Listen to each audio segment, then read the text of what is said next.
કુકાવા તાલુકાના જીથુડી પંચમુખી હનુમાનજી આશ્રમ ખાતે ગુરુ પૂર્ણિમા મહોત્સવની ભવ્ય ઉજવણી કરવામાં આવી હતી। જીથુડી પંચમુખી હનુમાનજી આશ્રમ ખાતે ગુરુ પૂર્ણિમા મહોત્સવની ઉજવણી કરવા દૂર દૂરથી ભાવિ ભક્તો તેમજ સાધુ સંતો આવી પહોંચ્યા હતા। જીથુડી પંચમુખી હનુમાનજી આશ્રમ ખાતે ગુરુ શંભુપુરી બાપુ તેમજ બ્રહ્મલીન લઘુમહંત મનુપુરી બાપુની સમાધિના ભાવિ ભક્તોએ દર્શનનો લાભ લીધો હતો અને બ્રહ્મલીન લઘુમહંત મનુપુરી બાપુની સમાધિના ભાવિ ભક્તોએ દર્શનનો લાભ લીધો હતો અને બ્રહ્મલીન લઘુમહંત મનુપુરી બાપુની ચરણ પાદુકા પધરાવવામાં આવી હતી અને તેમજ પંચમુખી હનુમાનજી આશ્રમના દયાપુરી માતાજીને ભાવિ ભક્તોએ આશીર્વાદ લીધા હતા। ગુરુ પૂર્ણિમા મહોત્સવનું આયોજન પંચમુખી હનુમાનજી આશ્રમના દયાપુરી માતાજી દ્વારા કરવામાં આવ્યું હતું। ગુરુ પૂર્ણિમા મહોત્સવમાં બપોરના 11 કલાકે હનુમાનજી મહારાજની મહાઆરતી કરવામાં આવી હતી। બપોરના 12 કલાકે બોડી સંખ્યામાં ભાવિ ભક્તોએ મહાપ્રસાદનો લાભ લીધો હતો। જે કેસિંગ ગુજરાતી સાથે પ્રકાશ વઘાસિયા, જીથુડી।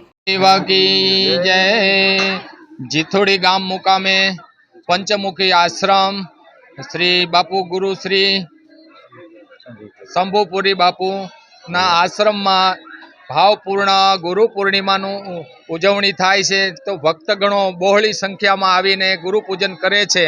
તો આજ નિમિત્તે શ્રી અમારા યજમાન શ્રી વિપુલભાઈ એમના તરફથી ગુરુ મહારાજ બ્રહ્મલીન શ્રી મનુપુરી બાપુની ચરણ પાદુકાઓ પધરાવવામાં આવી છે। તો એ નિમિત્તે ખૂબ ખૂબ અમે યજમાન શ્રી વિપુલભાઈને આશીર્વાદ આપીએ છીએ અને ગુરુ શ્રી દયાપુરી બાપુ પણ ભક્તગણોને બધાને પ્રસાદ આપે છે, જમાડે કારવે અને બધાને આશીર્વાદ ખૂબ ખૂબ ગુરુ મહારાજ આપે છે। બોલો ગુરુ મહારાજની જય। જીથુડી ગામે પંચમુખી હનુમાનજી આશ્રમની અંદર શંભુપુરી બાપુના આશ્રમની અંદર દયાપુરી માતાજીના આશ્રમની અંદર અને મણિપુરી બાપુની આપણે પૂજન વિધિ કરી છે। આજે ગુરુ પૂર્ણિમાના દિવસે સૌ ભક્તોએ ગુરુ પૂજન કરી અને જીથુડીની અંદર ભાવભર્યા ભક્તો પધારી અને પ્રસાદનું આયોજન મોટા પાયે કર્યું છે। સૌ ગામજનો અને બહાર ગામથી પધારેલા મહેમાનો, આમંત્રિત મહેમાનો, ગુરુભાઈઓ, શિષ્યો બધાએ સાથે મળી અને હળી મળી પ્રસાદ લઈ અને ભાવ વિભોર થઈ સરસ મજાનું આયોજન કર્યું।